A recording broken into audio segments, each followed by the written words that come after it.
కరీంనగర్లో యుద్ధ నౌక గద్దర్ జయంతి ఉత్సవాల వాల్ పోస్టర్ విడుదల. కరీంనగర్ పట్టణంలోని అంబేద్కర్ స్టడీ సెంటర్ వద్ద తెలంగాణ ఉద్యమకారుల జేఏసీ చైర్మన్ భోగే పద్మ ఆధ్వర్యంలో యుద్ధ నౌక గద్దర్ జయంతి ఉత్సవాల వాల్ పోస్టర్ విడుదల చేశారు. ఈ సందర్భంగా చైర్మన్ భోగే పద్మ మాట్లాడుతూ గద్దర్ జయంతి ఉత్సవాలకు రాష్ట్ర వ్యాప్తంగా 33 జిల్లాల నుంచి ప్రజలు హాజరు కావాలని విజ్ఞప్తి చేశారు. అలాగే యుద్ధ నౌక గద్దర్కు నెక్లెస్ రోడ్లో 1 ఎకరం భూమిని కేటాయిస్తామని ముఖ్యమంత్రి రేవంత్ రెడ్డి ఇచ్చిన హామీని గుర్తు చేశారు. గద్దర్ జయంతి రోజునే దీనిపై జీవో విడుదల చేయాలని ముఖ్యమంత్రి రేవంత్ రెడ్డికి విజ్ఞప్తి చేశారు. ఈ కార్యక్రమంలో కరీంనగర్ జిల్లా అధ్యక్షులు బొంతల సంపత్ కుమార్, జిల్లా మహిళా అధ్యక్షురాలు అనసూయ, టీయూజేసీ రాష్ట్ర సహాయ కార్యదర్శి చంద్రశేఖర్, పోతుల కనకయ్య, లింగమూర్తి తదితరులు పాల్గొన్నారు. ఈరోజు కరీంనగర్ జిల్లాలో గద్దరన్న జయంతికి మరి 31 తారీఖు జనవరి రోజు ఎల్లుండి మరి గద్దరన్న జయంతి ఉన్నది కాబట్టి ఈ కరీంనగర్ జిల్లా లోపల ఉమ్మడి కరీంనగర్ జిల్లా నుండే కాకుండా ఈ 33 జిల్లాలు ఈ తెలంగాణ రాష్ట్రం నుండి గద్దరన్న అభిమానులు గద్దరన్న ఎంతోమందికి సేవ చేసిండు కాబట్టి గద్దరన్నను ఎవరెవరైతే అభిమానిస్తారో మరి గద్దరన్న వారసులు అందరూ కూడా ఇవాళ మరి హైదరాబాద్ రవీంద్ర భారతికి చేరుకోవాలని మేము కోరుకుంటా ఉన్నాం.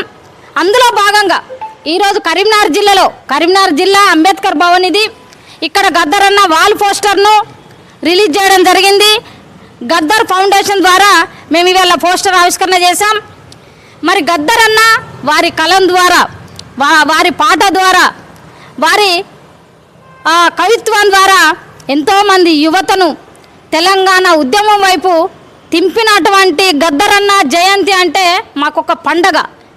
కాబట్టి గద్దరన్న జయంతికి వేలాది మంది మీ కరీంనగర్ జిల్లా నుండి వెళ్తూ ఉన్నాం. ఎందుకంటే గద్దరన్న జయంతికి పోయి వారిని స్మరించుకుంటే మా జన్మ ధన్యమవుతుందని మేము అనుకుంటా ఉన్నాం. ఏంటంటే వారి కళల ద్వారా, వాళ్ళ పాట ద్వారా వారు చేసిన ఎలలేని సేవలు తెలంగాణ ఉద్యమంలో మరి యువతను ఉద్యమం వైపు దింపి సామాజిక తెలంగాణ ధ్యేయంగా గద్దరన్న బ్రతికిన రోజులు కూడా సామాజిక తెలంగాణ కావాలి. ఇవాళ తెలంగాణ వచ్చింది కానీ మనం అనుకున్న తెలంగాణ రాలేదని అన్న ఎంతో బాధపడ్డాడు. కాబట్టి మా తెలంగాణ ఉద్యమకారుల తరపున అన్నకు మేము జయంతికి పోవడానికి అన్న ఘన నివాళులు అర్పిస్తూ ఉన్నాము. కాబట్టి ఇక్కడ వాల్ పోస్టరు మరి గద్దరన్న ఫౌండేషన్ ద్వారా ఇక్కడ రిలీజ్ చేసుకున్నాం. కాబట్టి గద్దరన్నను మరీ స్మరించుకుంటున్నాం. ఎందుకంటే గద్దరన్న స్ఫూర్తి, గద్దరన్న ఆలోచన విధానము, వారి బాటలో మేమంతా నడిచిన వాళ్ళం. కాబట్టి గద్దరన్న చనిపోయినా మా మదిలో వారి పాట ద్వారా బ్రతికే ఉన్నాడని మేము అనుకుంటా ఉన్నాం. కాబట్టి గద్దరన్న ఎప్పుడూ సజీవంగానే ఉంటాడని మేము కోరుకుంటూ గద్దరన్నకు మరొకసారి జయంతి ఇప్పుడు 31 తారీఖు రోజు అన్న పుట్టినరోజు సందర్భంగా వారికి ఘన నివాళులు అర్పిస్తూ మరి మేమంతా కరీంనగర్ ఉమ్మడి జిల్లా నుండి మేమంతా కూడా అన్నదమ్ములు అందరం కూడా మేమంతా కూడా బయలుదేరబోతూ ఉన్నాం.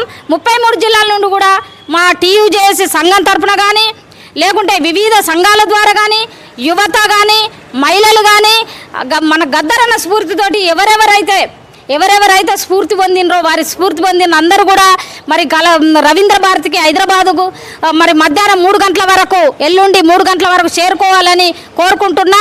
అదేవిధంగా ఈ రాష్ట్ర ప్రభుత్వాన్ని ఒకటే అడుగుతా ఉన్నాం, మా గద్దరన్నకు శృతివనం గురించి 1 ఎకరం భూమి మీరు ఇస్తానని నెక్లెస్ రోడ్లో 1 ఎకరం భూమి కూడా మీరు ఇస్తానని మాట ఇచ్చిండ్రు. మరి ఇంతవరకు కూడా ఆ భూమి గురించి మేము మాట్లాడతలేరు.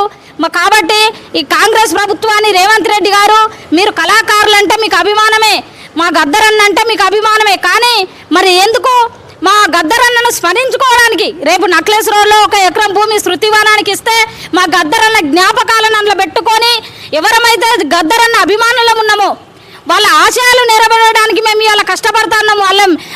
వారిని మేము అక్కడ స్మరించుకుంటాము. ఆయన జ్ఞాపకాలన్నీ శృతివనంలో ఉంటాయి కాబట్టి మేము చూసుకుంటాము. కాబట్టి మేము ఒకటే డిమాండ్ చేస్తా ఉన్నాం, ప్రభుత్వం వెంటనే మా గద్దరన్నకు 1 ఎకరం భూమిలో శృతివనము ఇస్తారని ఒప్పుకున్నారు. కాబట్టి ఆ 1 ఎకరం భూమి వెంటనే కేటాయించాలి. ఈ బర్త్డే రోజే మరి అనౌన్స్ చేయాలని ఈ ప్రభుత్వానికి మేము డిమాండ్ చేస్తూ మరి కరీంనగర్ జిల్లా నుండి నా పేరు భోగే పద్మ, టీయూజేసీ రాష్ట్ర చైర్మన్గా ఉన్న గద్దరన్న ఆశయాలతోటి ఖచ్చితంగా నేను ముందుకు పోయిందాన్ని, వీళ్ళందరూ కూడా గద్దరన్న ఆశయాలతోటే ముందుకు పోతున్నారు కాబట్టి అన్న జయంతిని ఘనంగా జరుపుకుంటాం. రవీందర్ భారతిలో లక్షలాది మందితోటి గద్దరన్న జయంతిని జరుపుకోవడానికి మేము కరీంనగర్ జిల్లా నుండి బయలుదేరుతున్నాం. 33 జిల్లాల నుండి కూడా అన్నదమ్ములారా, అక్కజల్లందారా, ఉద్యమకారులారా, యువతల్లారా, మహిళలారా గద్దరన్న జయంతికి మీరు తరలి రావాలని నేను విజ్ఞప్తి చేస్తా ఉన్నా.